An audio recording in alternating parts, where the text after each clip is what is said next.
Douglas Alves da Silva. Ele foi preso após atropelar e arrastar uma jovem na Marginal Tietê, em São Paulo.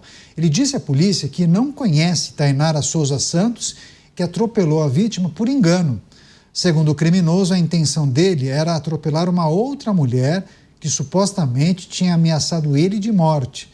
Segundo pessoas que presenciaram o ocorrido, Douglas avançou com o carro contra Tainara por ciúmes, após ver ela conversando com outro homem. E depois de atingi-la, puxou o freio de mão para aumentar o atrito do carro sobre o corpo dela. A jovem teve as pernas amputadas após ser arrastada por cerca de 1 quilômetro. Está internada em estado grave no hospital. Programas Pingos nos Is, recebendo também a Rede Jovem Pan, em destaque um caso bárbaro, terrível.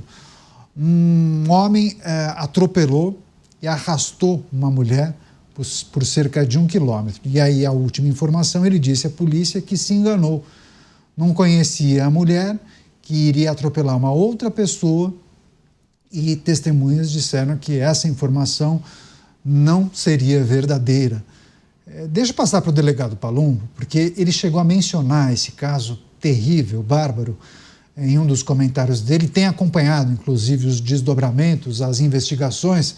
Delegado Palumbo, eu acompanhei as imagens, inclusive sem o borrão. Assim, é uma coisa absurda, é inacreditável. Eu, assim, no jornalismo já pude acompanhar vídeos terríveis. Esse certamente está entre os 3 mais bizarros, inacreditáveis, né?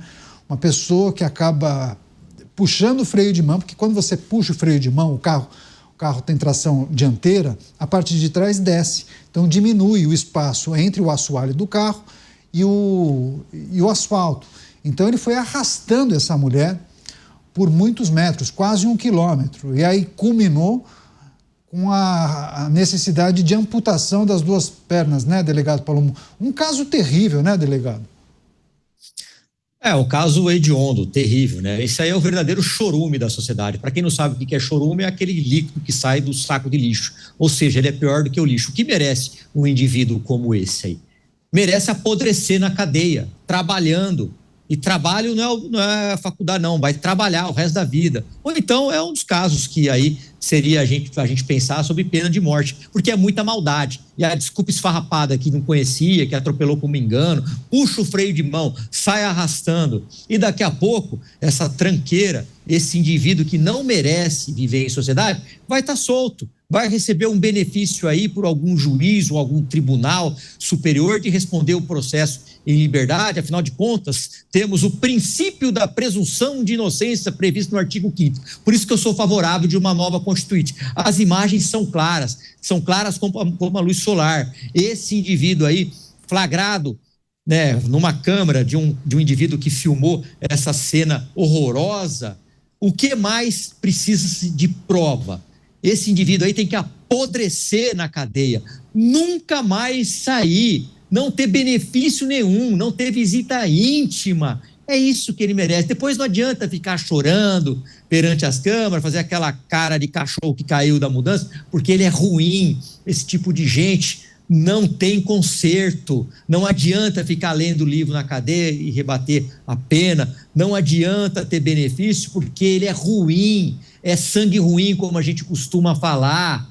Depois que entra na cadeia, teve um bom comportamento. Comportamento, o vagabundo tem que ter fora e não dentro. O que merece um indivíduo como esse? Merece morrer na cadeia. É isso que merece um indivíduo como esse, Caniato. Quer dizer, várias pessoas defendendo pena de morte para um caso como esse, né? Outras defendendo o endurecimento da legislação. O Gilberto Alves disse que nojo desse caso, enfim. É um caso que, de fato, um episódio que mexe com a opinião popular. Você, Mota, um caso de grande repercussão que chama atenção pelos requintes de crueldade, certamente, né? Daqui a pouco esse indivíduo estará na rua.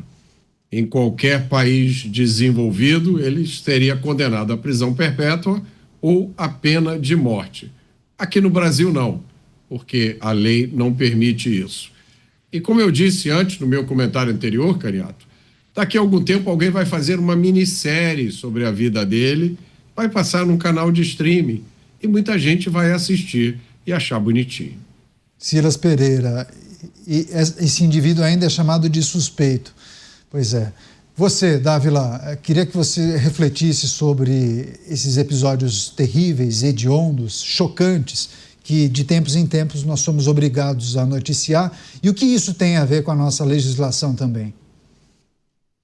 Até quando nós precisaremos tolerar crimes hediondos? Até quando nós temos de tolerar que esses crimes hediondos, criminosos hediondos, voltem às ruas?